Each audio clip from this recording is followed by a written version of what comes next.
Now we want to generate some magnetic waves and watch them propagate. And as usual, we want to start with the simplest situation possible, so we will start by modeling electromagnetic waves in one dimension. We will model an E field that has 0 x and y components and a z component, E sub z, that varies only in the x direction. So we start with Maxwell's third equation in 3 dimensions in component form, and we will simplify it to represent our 1D electromagnetic wave. Looking at the first component equation, the partial of E sub z with respect to y is 0, and E sub y is 0. So the time derivative of b sub x is 0, and therefore b sub x is constant, and we'll assume it's 0. Looking at the second component equation, E sub x is 0. So on the left side of the equation, we have minus the partial of E sub z with respect to x, and on the right side, minus the time derivative of b sub y. So this equation becomes part of our 1D model. Looking at the third component equation, both E sub y and E sub x are 0, so the time derivative of b sub z is 0. So b sub z is constant, and we'll assume that it is 0.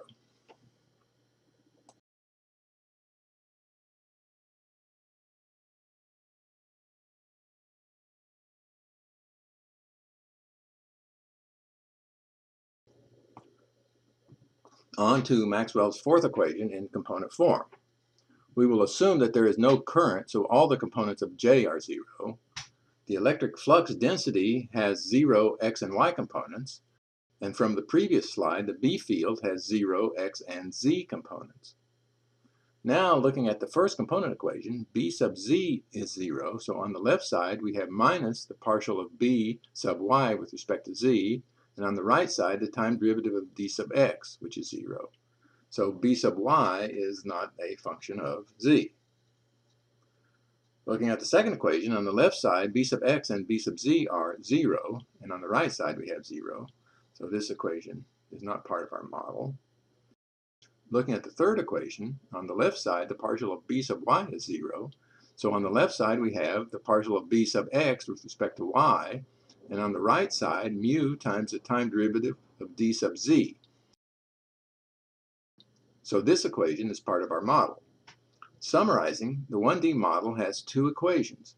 The partial derivative of E sub z with respect to x equals the time derivative of b sub y, and the partial derivative of b sub y with respect to x equals mu times the time derivative of d sub z.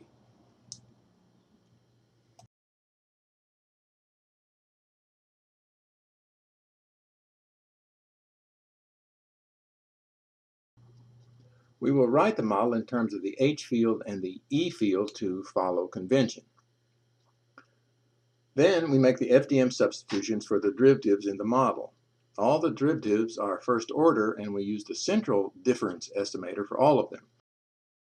Normally, we use a forward difference estimator for the time derivative, but here we'll use a central difference estimator since we are leading up to the standard EM algorithm used in practice, the YI or FDTD variation of the FDM algorithm, and it uses a central difference estimator. So we can write the FDM out-of-the-box computational equations as shown.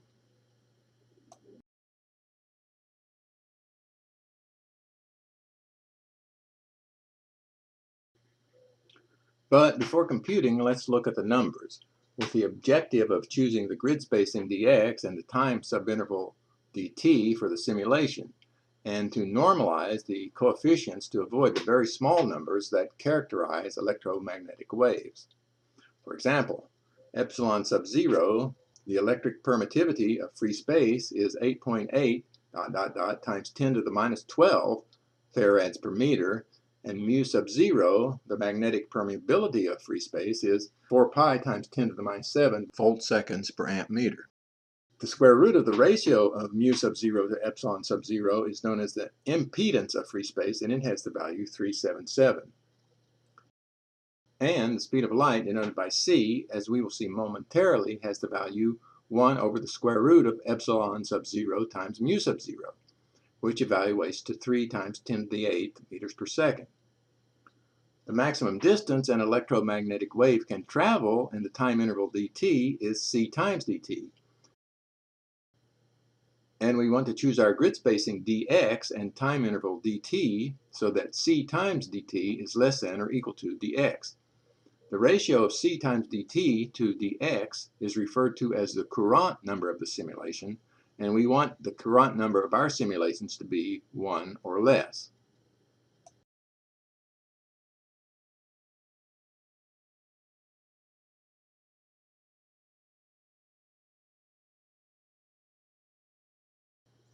The update coefficients in our computational equations are dt divided by epsilon times dx and dt divided by mu times dx. And we will follow the standard practice of rewriting these coefficients in terms of the Courant number and the impedance of free space. The algebra of the conversion is shown in the first two equations, and the resulting update equations with the new coefficients are shown below. The immediate advantage for us is that the numbers appearing in the update equation coefficients are not so small.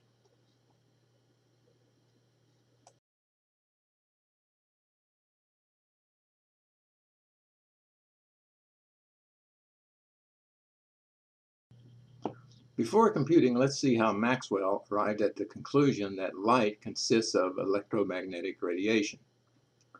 Starting with the 1D model, we differentiate the second model equation on both sides with respect to time, then exchange the order of differentiation on h sub y, and substitute for the temporal derivative of h sub y using the first model equation, and we have the wave equation for 1D electromagnetic radiation.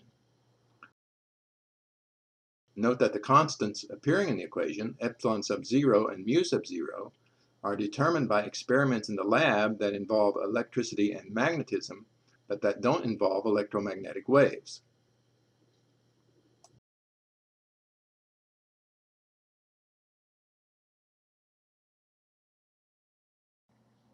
Note that for any real valued function f of a single variable x, we can create a function of two variables, x and t, by writing f of x comma t equals f of x minus c times t, as shown on the first line. And the function of two variables is a solution of the electromagnetic wave equation when c squared equals 1 over epsilon sub 0 times mu sub 0. That is when c equals 1 over the square root of epsilon sub 0 times mu sub 0. Also note that f of x comma t, that is the value of x at location x and at time t, equals the value of f at location x minus c times t at time 0. So f of x comma t represents a wave that is propagating to the right with velocity c. The graph shows a Gaussian pulse that is traveling to the right with velocity 100 and is given by the formula f of x comma t equals e to the minus x minus 100 times t squared over 500. Maxwell noted that the velocity of electromagnetic radiation in free space, that is 1 over the square root of epsilon sub 0 times mu sub 0, agreed with the velocity of light that had been determined experimentally, and thus he correctly concluded that light is a form of electromagnetic radiation. Before we can generate EM waves, we need to be able to define meaningful boundary conditions for our simulation.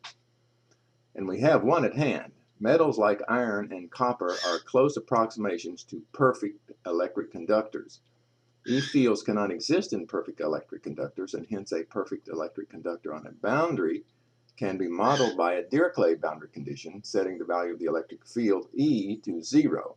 That is, by setting E sub z to 0 in our one-dimensional sim. A metallic boundary reflects the magnetic field, and the corresponding boundary condition is the partial derivative of the magnetic field with respect to x at the boundary is 0, a Neumann boundary condition.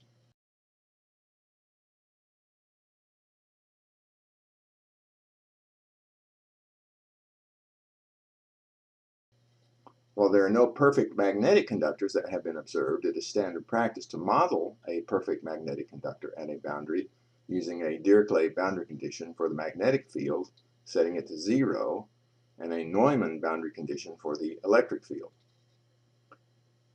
Finally, we can model a 1D only absorbing boundary condition by combining the perfect electric conductor and the perfect magnetic conductor, resulting in Neumann boundary conditions for both the electric and magnetic fields.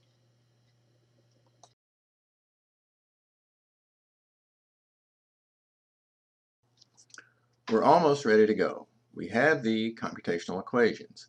The parameters for the simulation are the Courant number SC equals 1, the relative electric permittivity equals 1, and the constant nu sub 0, the impedance of free space, equals 377.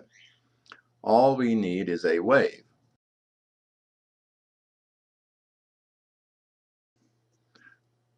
We will introduce an input wave on the left boundary, generating a Gaussian pulse as shown by the code at the boundary grid point. Now, what value to use for the magnetic field at the boundary? From the update equations, we can see that the difference between the temporal values of h sub y at location I from times Tn minus 1 to Tn plus 1 is equal to 1 over nu sub 0 times the difference between the spatial values of E sub z at location I plus 1 and I minus 1 at time Tn.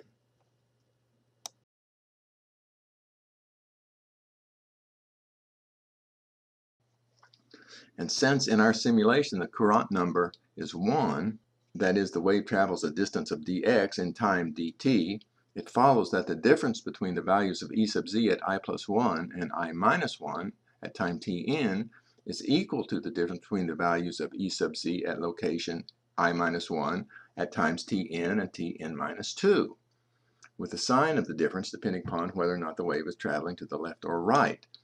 So the h sub y field is 1 over nu sub 0 times the E sub z field. To generate a wave traveling to the right, we'll set hy1 to minus ez1 over nu sub 0.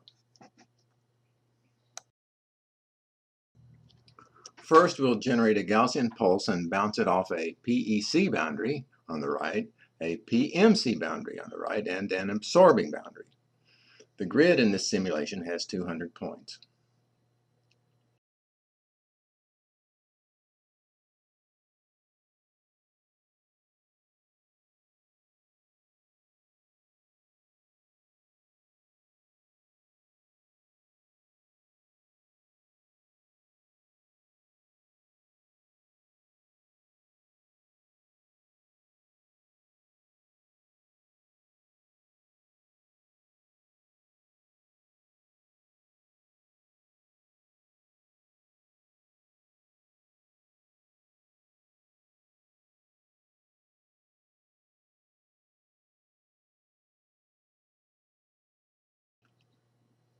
Next, we'll make the number of grid points 600, with the points beyond 300 corresponding to a dielectric with relative electric permittivity of 5.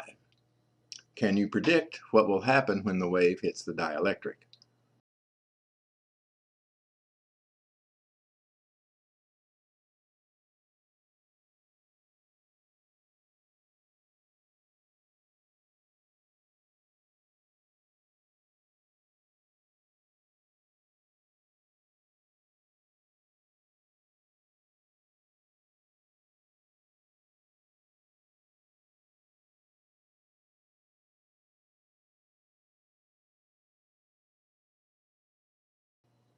The assignment is to reproduce the results in the vid.